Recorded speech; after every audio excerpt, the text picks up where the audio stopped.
저는 법률상담 공작소 블로그를 운영하고 있는 우실장이라고 합니다. 오늘은 이혼 소장을 받은 피고들의 답변서 제출 기한에 대해서 알려드리도록 하겠습니다.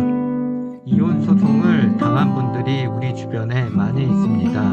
본인이 이혼 소송을 당할 것을 알고 있던 분들도 막상 소장을 받으면 이루 말할 수 없을 정도로 여러 가지 감정이 들게 됩니다. 그런데 전혀 모르고 있다가 당하게 되면 그 심정은 이루 말할 수 없을 정도로 힘든 시간을 보내게 됩니다.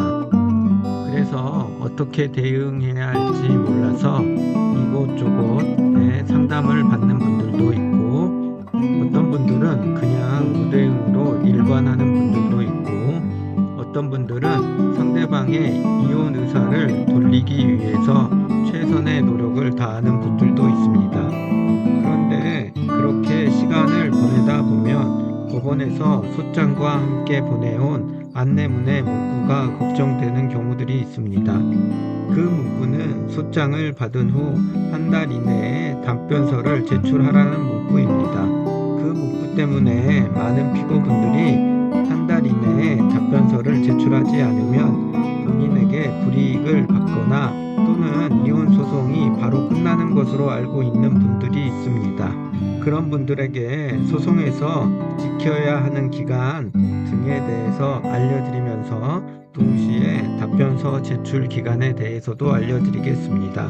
일단 소송에서는 반드시 지켜야 하는 불변 기한이 있고 그렇지 않는 기한이 있습니다. 불변 기한이란 것은 그 기간을 지키지 않으면 소송이 종결이 되고 더 이상 뭔가를 할 수 없는 것을 말합니다. 즉 그 기간을 지키지 않으면 이혼 소송은 종결이 된다는 말입니다. 그래서 불변 기한이란 것은 반드시 지켜야 합니다.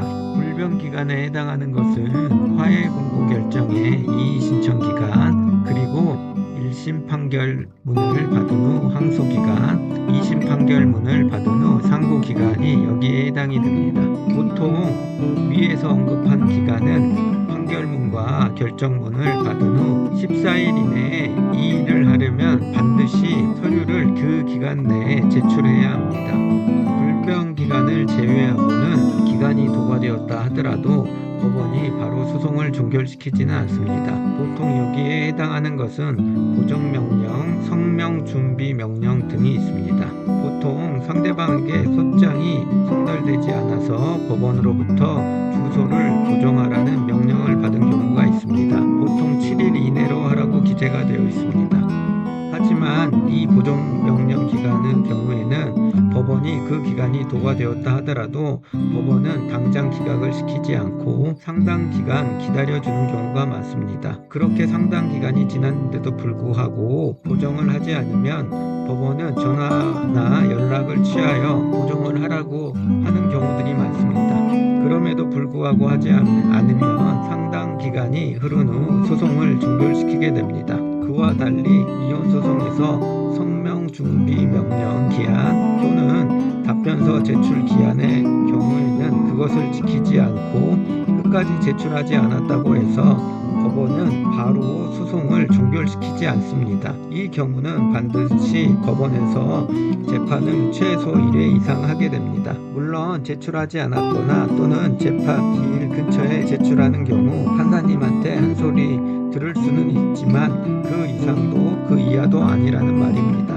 그러하기 때문에 답변서 제출 기간이 다가왔다고 해서 그것을 지키지 못한 것에 대한 불안하거나 또는 서둘러서 제출할 필요가 전혀 없습니다. 답변서를 하루빨리 제출하는 것보다도 더 중요한 것은 본인이 이혼을 원하는지 또는 원하지 않은지 또는 반소를 할 것인지 아닌지에 대한 것을 충분히 검토를 한 후 대응을 하는 것이 좋습니다. 그리고 이혼 소송의 경우에는 답변서를 제출하지 않았다 하더라도 변론기일이 지정이 되는데 그렇게 변론기일이 지정이 된 이후에 제출을 해도 상관이 없습니다. 이렇게 말씀을 드려도 본인이 불안해서 답변서 제출 기간을 반드시 지키려고 하는 분들이 있습니다. 그런 분들은 일단 구체적인 반박을 하는 답변서가 아니라 형식적 답변서라고 해서 아무런 내용도 없는 답변서가 있습니다.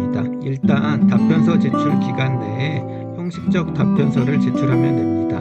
그러면 답변서를 제출했기 때문에 법원에서는 다음 절차로 진행을 하게 됩니다. 형식적 답변서는 변호사 사무실에서도 자주 사용하는 방식입니다. 물론 형식적 답변서는 아무런 내용이 없기 때문에 변론 기일이 지정된 이후에 구체적인 반박 내용이 있는 준비 서면을 그때 제출하면 됩니다. 종합해보면 이혼 소장을 받은 피고들이 너무 답변서 제출 기간을 지키기 위해서 서둘러 대응할 필요가 절대 없습니다. 시간을 가지고 충분히 대응 방법을 알아본 후 이후에 답변서를 제출해도 상관이 없습니다. 그리고 본인이 답변서 제출 기간을 반드시 지키고 싶으면 형식적 답변서를 제출해도 된다는 점 꼭 참고하시기 바랍니다. 오늘은 이혼 소송의 답변서 제출 기간에 대해서 알려드렸습니다. 보다 자세한 것은 저에게 연락을 주시거나 법률상담 공작소 블로그를 확인해 주시길 바랍니다. 오늘도 저의 영상 시청해 주셔서 고맙습니다. 감사합니다.